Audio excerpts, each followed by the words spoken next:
Dead hand system, जिसे perimeter के नाम से भी जाना जाता है, सोवियत युग का एक स्वचालित परमाणु नियंत्रण सिस्टम था, जिसे सोवियत संघ पर परमाणु हथियारों से हमला होने और उसके नेतृत्व के खत्म हो जाने की स्थिति में जवाबी हमले की गारंटी देने के लिए डिजाइन किया गया था।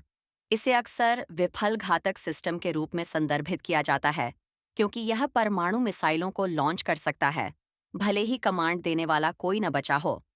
यह कैसे काम करता है? यदि सैन्य कमांड और मिसाइल लॉन्च साइटों के बीच संचार लाइनें कट जाती हैं, तो डेड हैंड सिस्टम सबसे खराब स्थिति, सिर काटने वाला हमला, मान लेगा। यह तब सक्रिय हो जाएगा और पूर्व अधिकृत मिसाइल साइलों को संकेत भेजेगा, जिससे पूर्ण पैमाने पर जवाबी हमला शुरू हो जाएगा। इसने गारंटी दी कि सोवियत संघ के खिलाफ किसी भी परमाणु आक्रमण का परिणाम आपसी विनाश होगा। वर्तमान स्थिति। हालांकि यह स्पष्ट नहीं है कि सिस्टम अभी भी पूरी तरह से चालू है या नहीं। कुछ रिपोर्ट बताती हैं कि आधुनिक रूस की सैन्य संरचना में निवारक के रूप में इसके तत्व अभी भी मौजूद हो सकते हैं। पारस्परिक रूप से सुनिश्चित विनाश एमआईडी शीत युद्ध की परमाणु रणनीति की आधारशिला है, जो आज भी प्रासंगिक है। सिद्धांत सरल है।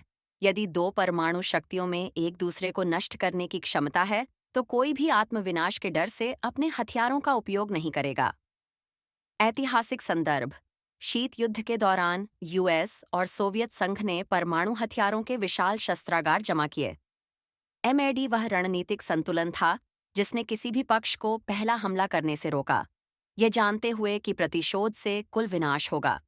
शांति का विरोधाभास। परमाणु हथियार अपनी अपार विनाशकारी शक्ति के बावजूद एमेड के तहत शांति के हथियार के रूप में देखे जाते हैं, क्योंकि उनका अस्तित्व परमाणु सशस्त्र राज्यों के बीच बड़े पैमाने पर युद्धों को रोकता है। दशकों से एमेड को तृतीय विश्व युद्ध को रोकने का श्रेय दिया जाता रहा है। परमाणु प्रतिक्रियाएं। विखंडन और संलयन वीडियो बमों में उपयोग की जाने वाली परमाणु प्रतिक्रियाओं के मूल सिद्धांतों की व्याख्या करता है। विखंडन। इस प्रक्रिया में भारी परमाणु नाभिक, जैसे यूरेनियम या प्लूटोनियम, को छोटे छोटे नाभिकों में विभाजित करना शामिल है, जिससे भारी मात्रा में ऊर्जा निकलती है। परमाणु बम, जैसे हिरोशिमा और नागासाकी पर गिराए गए, विखंडन पर निर्भर करते हैं। विस्फोट से तीव्र गर्मी, विकिरण और शॉकवेव उत्पन्न होते हैं। संलयन हल्के परमाणु नाभिक, जैसे हाइड्रोजन समस्थानिक, को मिलाकर एक भारी नाभिक बनाने की प्रक्रिया है, जो विखंडन से भी अधिक ऊर्जा जारी करता है। हाइड्रोजन बम या थर्मोन्यूक्लियर हथियार संलयन प्रतिक्रियाओं का उपयोग करते हैं और परमाणु बमों की तुलना में कहीं अधिक शक्तिशाली होते हैं। संलयन बम संलयन प्रतिक्रिया शुरू करने के लिए विखंडन विस्फोट का उपयोग करते हैं। परमाणु विस्फोट के चरण।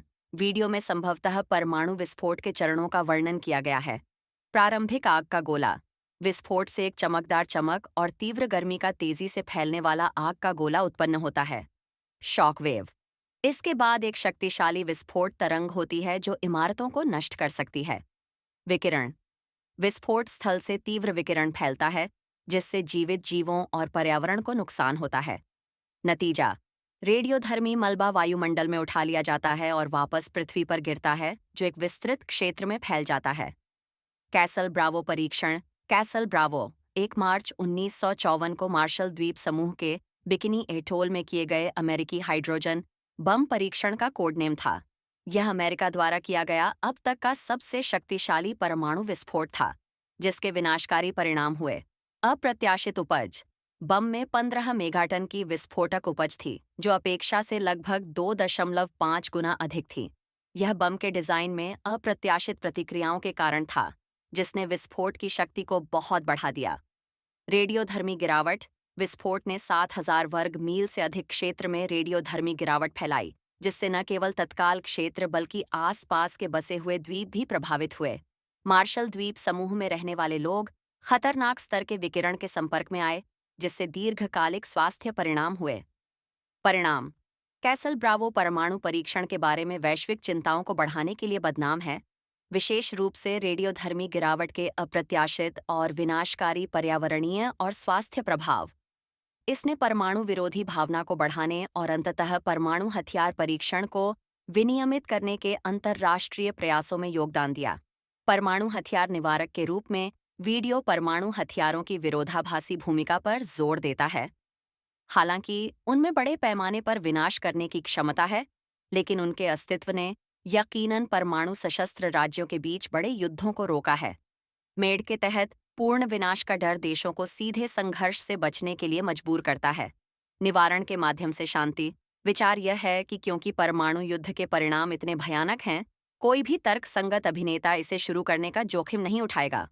इस प्रकार परमाणु हथियार, हालांकि युद्ध के लिए डिजाइन किए गए हैं, अस्थिर वैश्विक व्यवस्था में शांति के उपकरण हैं। नैतिक बहस। यह खंड परमाणु निवारण के आसपास के नैतिक प्रश्नों को भी छू सकता है। जबकि इसने शांति का एक रूप बनाए रखा है, इसने मानवता को विनाश के निरंतर खतरे में भी रखा है, जिससे शांति स्वयं कमजोर हो गई है और वैश्विक नेताओं की तर्क संगतता पर निर्भर है।